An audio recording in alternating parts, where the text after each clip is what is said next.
So I'm headed to my reading in Nashville. Even though I'm in a new environment, my process is essentially the same. I don't want to know anything. I just want to pick up on what comes through. Hello. Hi. Oh, great to meet you. Hi, I'm Kacey. Great to meet you, Kacey. Hi. So my name is Kacey Musgraves, and I'm a Texas singer-songwriter, musician. He might have heard a song called Follow Your Arrow or a song called Merry-Go-Round. So welcome. We're gonna go back this way in my little sitting room. So we are tucked away in East Nashville, and this is my little cottage. It's kind of my quiet space, just kind of away from the world. And when I come off the road, this is a really nice place to just kind of de-stress and recharge. Well, thank you for having me. I'm so excited to be here. Yeah, I'm so glad you're here. Yes. Oh my gosh, well, this is one of my favorite locations I think I've ever filmed at. Thanks. It's so cute. Yeah, I've never had a reading before. Today is totally wildly different than anything that I know how to do. But there is one person in particular that would be really cool if we could connect with today. So the way this works is I'm just gonna kind of go in completely blank. I'll probably hold onto an object if you have any. All right. I'll give you this object. Yeah. Maybe try that. Yeah. That's worth a shot. Sure. Very cute. I know. I love it. Okay. But I feel like I have to highlight a reference that's popping into an older woman that's connecting to your mother that I need to bring forward that would have kind of taken on more than one role. But the feeling is almost like, basically like being motherly to a lot of people. And she is like insistently coming through, but I definitely feel like I have to highlight this woman. I have to joke about teaching the piano. There's a reference to teaching the piano. Okay. But I have to acknowledge the sentimental value of a piano being passed down, of like, where did the piano go? But I need to bring a piano. So that, they sometimes will refer to memories, but it's coming through from your grandmother and your grandfather's side, on your mom's side. It'd be the piano connection. Oh, okay, yeah. Yeah. There is an organ. It's not a piano, but they're same thing. And so that's a family heirloom that could apply to that for sure. Nice. Okay. And that would be for sure on mom's side. Okay, cool. And that's my way of making more of a direct connection to one person. Yeah. So I feel like I'm connecting to your grandmother. What was her name? So her name is Barbara. Barbara Ann. She's actually having me talk about the past 5 years for you. I needed to mention this. I reference to an awareness of career, and I have to talk about this. Okay. And I immediately get a feeling of pride, but at the same time, there's also this acknowledgement of either a tribute or some form of a sentimental, performance-oriented thing.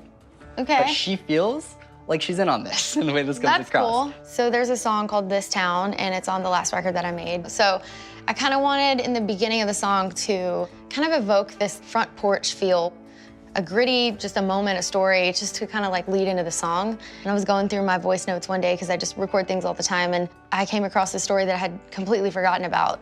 One night sitting at my parents' house, and it was me and my mom and dad and my sister and Meemaw. So she was telling us these stories, and I thought, I need to record this. So I hit record and just secretly recorded it by my side. And so she's like right there in the album, like telling this hilarious, weird redneck story that, just kind of like lives on in the music. So that's pretty cool.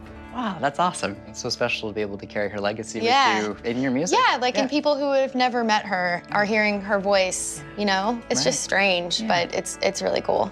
She was really funny, and she didn't really care, I feel like, what other people thought. She just kind of did what she wanted to do. And I'm sad that I didn't get more time with her, but this tribute to her, that really, this is a very specific thing, and she never got to hear it, so it's just cool. So I'll definitely, I won't forget that. So your grandmother on mom's side, like the feeling that's coming across is I feel like I have to highlight this feeling of, wow, this is weird. Yep, death and then passing. When they're referencing to snapping the fingers, that's always a reference to quick, but what's weird is this doesn't feel like the traditional situation of necessarily being instantaneous. But there is a weird feeling of almost like this shouldn't have happened to me when it did. And that's the only way I can really describe it. Yeah. Now there is an instance of an individual who sustained a fall, or like, I'm falling, I don't know if I fall down the stairs, or I injure myself, but it's a reference to a physical incident that then contributes to a further decline. Okay. Oh, poor thing. House fire. There's, oh God, and then there's also a weird story about a house fire. That's crazy. So my mom's mom passed away in a house fire. Oh. Oh. Yeah. She died in a house fire. Yeah. Wow. Yeah. Oh my God, I'm so sorry. Wow. One of the main things that kept popping out to him was house fire, house fire, house fire. And that's a really pertinent detail. For him to pick up on that was, it was really important for me. Strange. Yeah, that made sense. Like, I want to know what happened because she called 911 and said, hey, my bed is on fire, my electrical blanket, like there was a malfunction or something. Right. And then she just didn't get out. She didn't make it out. So we don't know like if she went back in to like get something or get her dogs, or maybe she just got disoriented or whatever. So we just don't really know, and there's a lot of unanswered questions there. Let me think if there's anything else with that. Okay.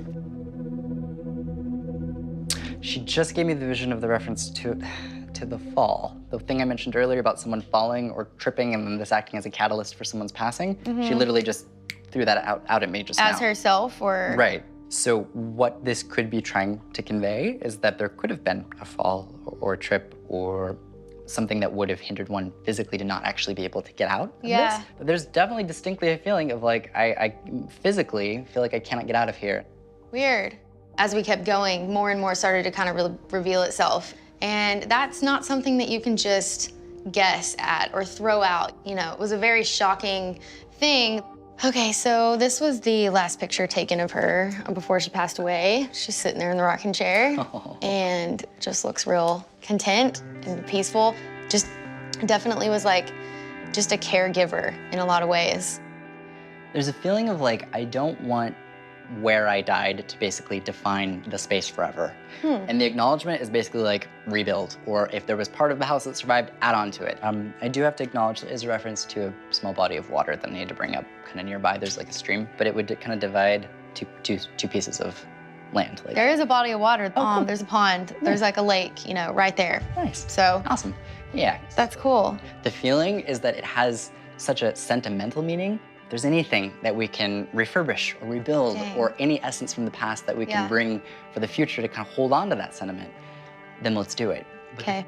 Definitely, it already has good memories put on it. My sister got married on the land when I spend time in there when I can, and it definitely still has like great memories. So my Meemaw Barbara was the person that I was definitely wanting to connect to and really hoping that there was some kind of connection to be made there, because there's a lot of unanswered feelings about her really untimely, shocking death. So it made a big impact on me, and I really damn, it was really cool. Thank you so much for letting me connect. Thanks. And thank you. Thanks. That. This was just like kind of an enlightening experience for me. I mean, I definitely think that there are some overhanging feelings and questions that, to me, I feel like I have the tools to put away now. It makes me feel like we're moving on in the right way and that we're kind of where we need to be. Okay, I will see you soon. thanks so much. Thank you again. Okay, Bye. have a good one. Nice to meet you. See you. That was nuts. A lot of little details to me. That was really cool, and he's so cute. He's so tiny, I just want to put him in my pocket. I loved that. I was so glad I was able to connect to her maternal grandmother and a house fire. I mean, it does not get more specific than that. And really, her grandmother came through and made it about her legacy, not about her death.